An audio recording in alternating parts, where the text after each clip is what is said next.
सुप्रभात बच्चों, मेरे क्लास में आप सबों का हार्दिक स्वागत अभिनंदन।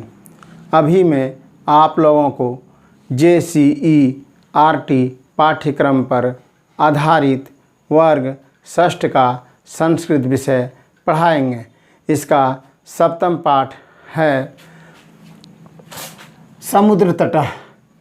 आप लोग किताब में भी देखिए, ये समुद्र तट शीर्षक सप्तम पाठ में है। इसी का आज मैं हिंदी में रूपांतर करेंगे, संस्कृत से हिंदी में अर्थ बताएंगे। आप लोग देखिए, लिखा हुआ है इसमें, ऐसा समुद्र तट, इसका अर्थ होता है यह समुद्र का किनारा है।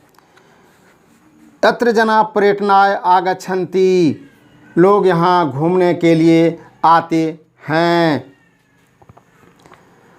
केचन तरंगे क्रीडन्ति, केचन च नौकाभि जल विहारम कुर्वन्ति। इसका अर्थ होता है कि कुछ लहरों से खेलते हैं तथा कुछ नौकाओं के द्वारा जल क्रीड़ा करते हैं, यानी नाव से खेलते हैं। उसके बाद है तेषु केचनम केन्दुकेन क्रीडन्ति, उसमें से कुछ गेंद के साथ खेलते हैं।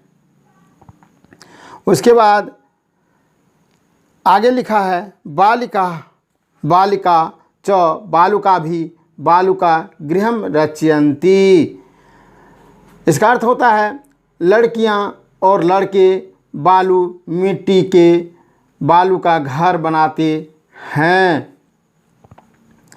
उसके बाद लिखा है मध्य मध्य तरंगा बालुका गृहम प्रवाहन्ति, बीच बीच में वो बालू का घर जो बनाते हैं वो लहरों से बालू का घर को बहा ले जाती है, यानी समुद्र का लहर से बालू का घर को बहा कर ले जाती है।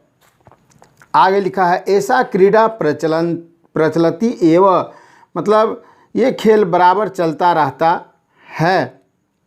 आगे लिखा है समुद्र तट न केवलम पर्यटनानि अपितु मत्स्य जीविन अपि स्वजीविकाम अत्र चालयन्ति। इसका अर्थ होता है समुद्र के तट यानी किनारा में केवल पर्यटक स्थल ही नहीं है, अपितु मछुआरे भी अपनी जीविका यहाँ चलाते हैं, यानी जो मछली मारते हैं, मछली पकड़ते हैं, वो भी उसका भी जीवन यापन उस समुद्र के किनारे में होता है।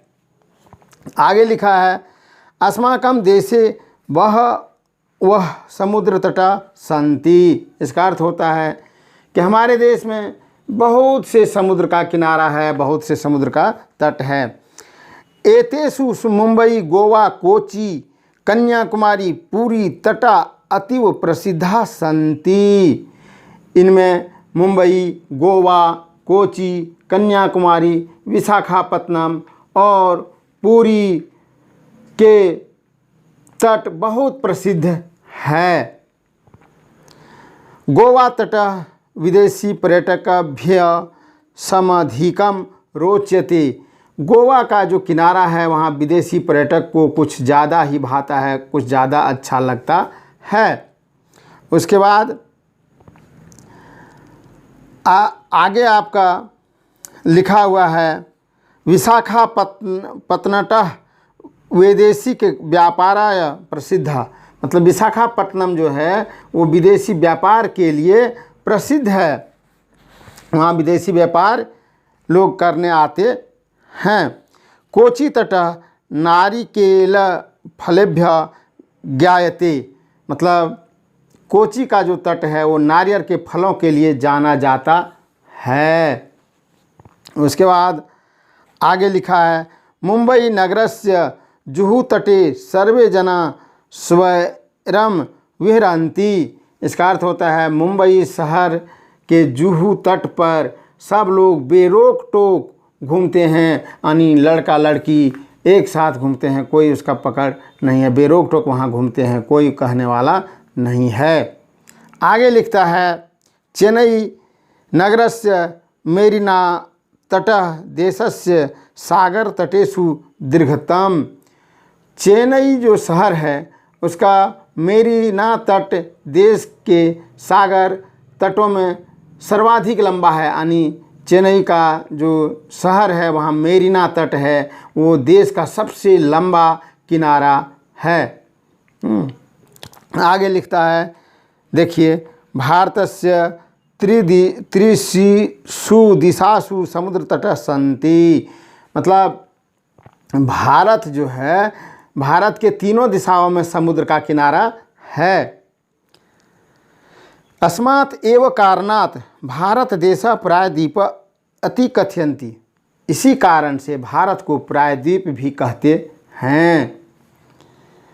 आगे है पूर्व दिशायां बंगोप सागरः, दक्षिण दिशायां हिंद महासागरः, पश्चिम दिशायां च अरब सागरः अस्ति। पूर्व दिशा में बंगाल की खाड़ी, दक्षिण दिशा में हिंद महासागर तथा पश्चिम दिशा में अरब सागर है। एतेषां त्रयाणाम अपि सागराणाम संगमम कन्याकुमारी तटे भवन्ति। इन तीनों सागरों का संगम यानी मिलन कन्याकुमारी के तट पर होती है। ये तीनों जो समुद्र का किनारा भारत में है, ये तीनों का मिलन कन्याकुमारी के किनारे होता है। उसके बाद है